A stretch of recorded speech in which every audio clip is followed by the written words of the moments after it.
बिस्मिल्लाहिर्रहमानिर्रहीम। अस्सलाम वालेकुम। जब कोई इंसान अस्तगफिरुल्लाह कहता है तो इसके जवाब में अल्लाह क्या फरमाते हैं? अस्तगफिरुल्लाह पढ़ते वक़्त बंदे के साथ क्या होता है? कहीं आप ये गलती तो नहीं करते? हज़रत मोहम्मद सल्लल्लाहु अलैहि वसल्लम ने फरमाया, फरमाने मुस्तफ़ा सल्लल्लाहु अलैहि वसल्लम है, खुदा की कसम मैं दिन में 70 से ज़्यादा मरतबा अल्लाह से इस्तग़फ़ार करता हूँ और इसकी बारगाह में तौबा करता हूँ। बहुत सारे लोगों की ज़ुबान पर अस्तग़फिरुल्लाह के अल्फाज हुआ करते हैं। कोई गलत बात हुई तो उन्होंने अस्तग़फिरुल्लाह पढ़ा तो लोग अस्तग़फिरुल्लाह कहने के आदी हो जाते हैं। अस्तग़फिरुल्लाह का मतलब है कि ए अल्लाह हमें तो बख्श दे।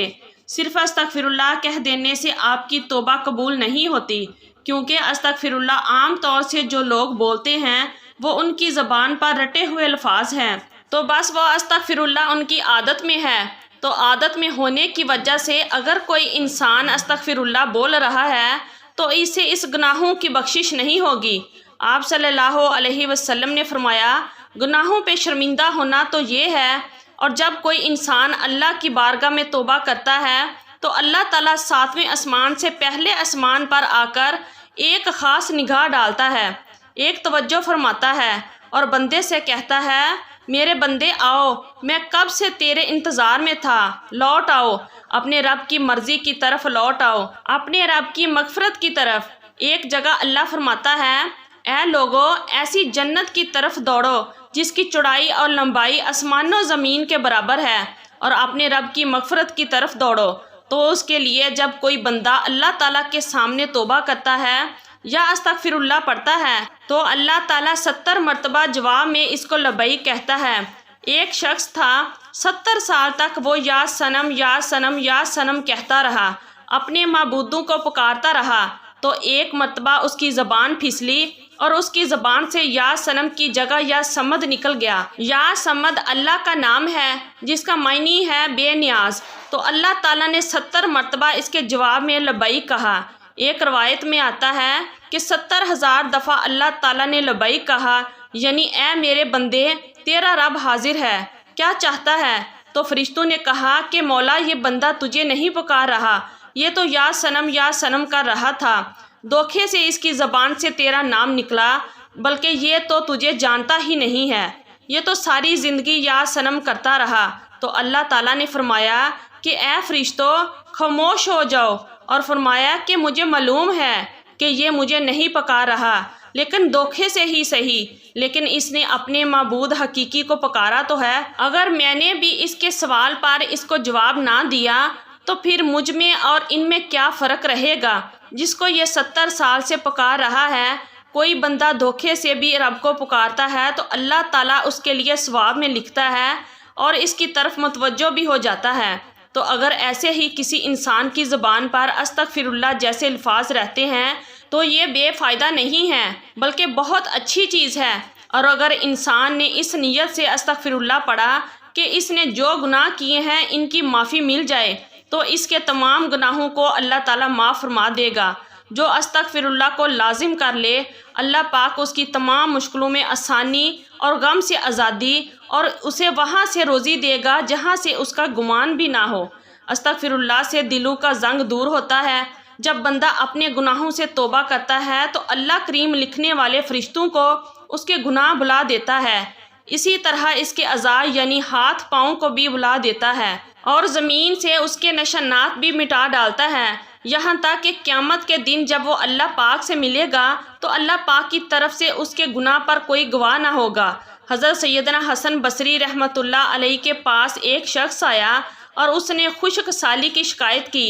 आप रहमतुल्लाह अलैहि ने उसे इस्तग़फ़ार करने का हुक्म दिया। दूसरा शख्स आया, उसने तंग दस्ती की शिकायत की तो उसे भी यही हुक्म फरमाया। फिर तीसरा शख्स आया, उसने औलाद ना होने की शिकायत की तो उससे भी यही फरमाया। फिर चौथा शख्स आया, उसने अपनी ज़मीन की पैदावार कम होने की शिकायत की तो उससे भी यही फरमाया। हज़रत रबी बिन सबीह रहमतुल्लाह अलैहि वहाँ हाजिर थे।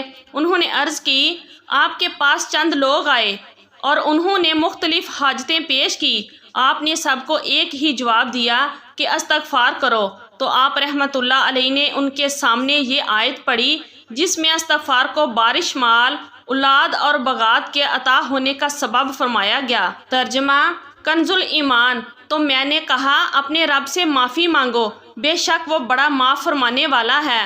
تم پر موسلا دھار بارشیں بھیجے گا اور مال اور بیٹوں سے تمہاری مدد کرے گا، اور تمہارے لیے باغ بنا دے گا اور تمہارے لیے نہریں بنائے گا۔ بندہ کسی گناہ کو اللہ تعالیٰ کی نافرمانی جان کر اس کے کرنے پر شرمندہ ہوتے ہوئے رب سے معافی مانگے اور آئندہ کے لیے اس گناہ سے بچنے کا پکا ارادہ کرے اور اس گناہ کی تلافی کے لیے کوشش کرے۔ مثلا نماز قضا کی تھی تو اب ادا بھی کرے، چوری کی تھی یا رشوت لی تھی تو بعد میں توبہ دو، مال اصل مالک یا اس کے ورثہ کو واپس کرے یا معاف کروا لے، اور اگر اصل مالک یا ورثہ نہ ملے تو ان کی طرف سے راہ خدا میں اس نیت سے صدقہ کر دیتے۔ لوگ جب ملیں اور صدقہ کرنے پر راضی نہ ہوئے تو اپنے پاس سے انہیں واپس دوں گا۔ تو بھی استغفار کی تمام تر اہمیت اور فضائل کے باوجود بعض بد نصیب نفس و شیطان کے بہکاوے میں آ کر توبہ استغفار کرنے میں ٹال مٹول سے کام لیتے ہیں۔ توبہ کا موقع ملنا بھی بہت بڑی سعادت کی بات ہے۔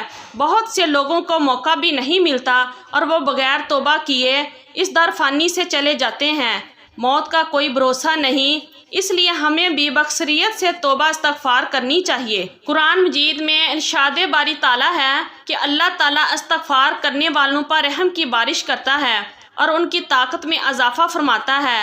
اللہ رب العزت قرآن مجید میں ایک جگہ فرماتا ہے کہ اور میں نوح علیہ السلام نے اپنی قوم سے کہا اپنے رب سے اپنے گناہ بخشواؤ اور معافی مانگو، وہ یقیناً بڑا بخشنے والا ہے۔ وہ تم پر آسمان کو خوب برستا ہوا چھوڑ دے گا اور تمہیں خوب پے در پے مال اور اولاد میں ترقی دے گا اور تمہیں بغات دے گا اور تمہارے لیے نہریں نکال دے گا۔ استغفر اللہ کی خوشنودی کا سب سے بڑا ذریعہ ہے۔ ایک حدیث مبارکہ ہے کہ اللہ پاک توبہ کرنے والے بندے سے اس شخص سے بھی زیادہ خوش ہوتا ہے جس نے اپنا گم شدہ اونٹ پال لیا ہو۔ ہم لوگوں کو ہر وقت استغفر اللہ کہنے کی عادت ڈالنی چاہیے۔ ذکر کریں، اللہ کی یاد سب سے بڑی چیز ہے۔ آپ صلی اللہ علیہ وسلم نے فرمایا کہ اٹھتے بیٹھتے چلتے پھرتے اللہ کا ذکر کیا کرو۔ جو لوگ اللہ کا ذکر کرتے ہیں وہ زندہ ہیں، جو اللہ کا ذکر نہیں کرتے وہ مردہ ہیں، بالکل مردار ہے۔ ہماری زبان ہر وقت اللہ کی یاد سے تر رہنی چاہیے، اور جب بندہ اللہ کا ذکر کرتا ہے تو شیطان چونکہ انسان کے دل میں پنجوں کو ہر وقت بٹھائے رکھتا ہے، جب بندہ اللہ کا ذکر کرتا ہے تو پھر وہ اپنے پنجوں کو ہٹا لیتا ہے، اور جب وہ بندہ ذکر کرنا بند کر دیتا ہے تو وہ پھر اپنے پنجوں کو بندے کے دل میں رکھ لیتا ہے۔ تو اس لیے ہر وقت ہمیں اللہ کا ذکر کرنا چاہیے، درود پاک کی کثرت کرنی چاہیے، استغفر اللہ اور ہر ذکر والے الفاظ کو اپنی زبان پر رکھنا چاہیے۔ اللہ پاک سے دعا ہے کہ ہمیں گناہوں سے بچنے اور سچی توبہ کرنے کی توفیق عطا فرمائے، آمین یا رب العالمین۔ اگر آج کی ہماری یہ اسلامی ویڈیو اچھی لگی ہے تو پلیز ویڈیو کو لائک کیجئے اور ہمارے چینل کو بھی سبسکرائب کیجئے۔